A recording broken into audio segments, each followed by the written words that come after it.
Daniel പ്രവാചകന്റെ പുസ്തകം 8-ാം അധ്യായം.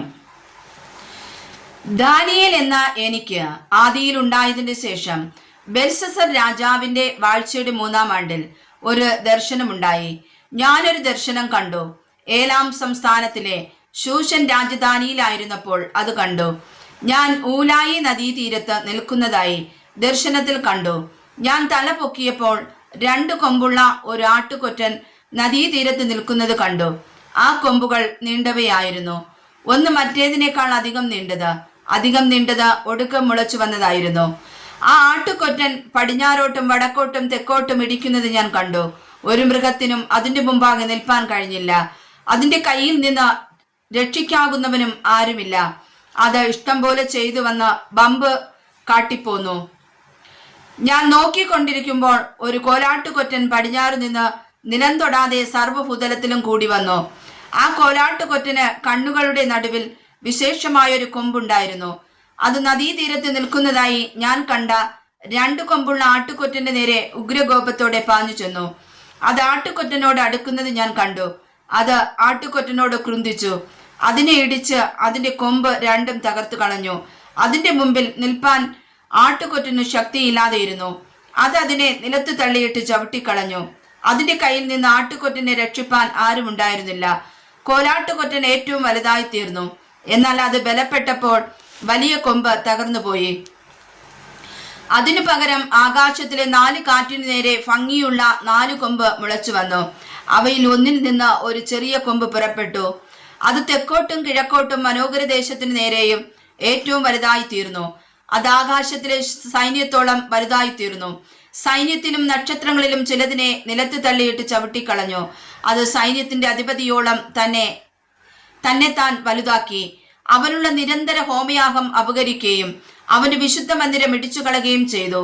അതിക്രമം ഹേതുവായി നിരന്തര ഹോമയാഗത്തിനെതിരായി ഒരു സേവ നിയമിക്കപ്പെടും. അത് സത്യത്തെ നിലത്ത് തള്ളിയിടുകയും കാര്യം നടത്തി സാധിപ്പിക്കുകയും ചെയ്യും. അനന്തരം ഒരു വിശുദ്ധൻ സംസാരിക്കുന്നത് ഞാൻ കേട്ടു.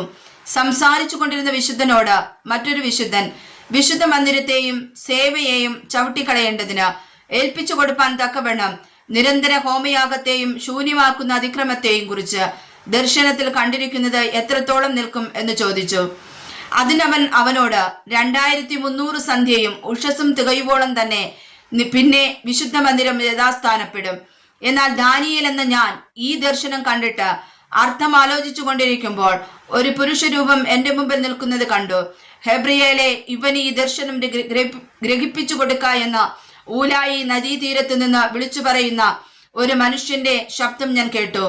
അപ്പോൾ ഞാൻ നിന്നേടത്ത് അവൻ അടുത്തു വന്നു. അവൻ വന്നപ്പോൾ ഞാൻ ഭയപ്പെട്ട് സാഷ്ടാംഗം വീണു. എന്നാൽ അവൻ എന്നോട്, മനുഷ്യപുത്ര, ഗ്രഹിച്ചു കൊള്ളുക, ഈ ദർശനം അന്ത്യകാലത്തേക്കുള്ളതാകുന്നു എന്ന് പറഞ്ഞു. അവൻ എന്നോട് സംസാരിച്ചു കൊണ്ടിരിക്കുമ്പോൾ ഞാൻ ബോധം കെട്ട് നിലത്ത് കവിണ്ണു വീണു. അവൻ എന്നെ തൊട്ട് എഴുന്നേൽപ്പിച്ചു നിർത്തി. പിന്നെ അവൻ പറഞ്ഞത്, കോപത്തിന്റെ അന്ത്യകാലത്തിങ്കൽ സംഭവിപ്പാനിരിക്കുന്നത് ഞാൻ നിന്നെ ഗ്രഹിപ്പിക്കും. അത് അന്ത്യകാലത്തേക്കുള്ളതല്ലോ. 2 കൊമ്പുള്ളതായി നീ കണ്ട ആട്ടുകൊറ്റൻ പാർസ്യ രാജാക്കന്മാരെ കുറിക്കുന്നു. പരുപരുത്ത കോലാട്ടുകൊറ്റൻ യവന രാജാവും അതിന്റെ കണ്ണുകളുടെ നടുവിലുള്ള വലിയ കൊമ്പ് 1-ാമത്തെ രാജാവും ആകുന്നു. അത് തകർന്ന ശേഷം അതിനു പകരം 4 കൊമ്പ് മുളച്ചതോ 4 രാജ്യം ആ ജാതിയിൽ നിന്നുത്ഭവിക്കും. അതിന്റെ ശക്തിയോടെ അല്ലതാനും.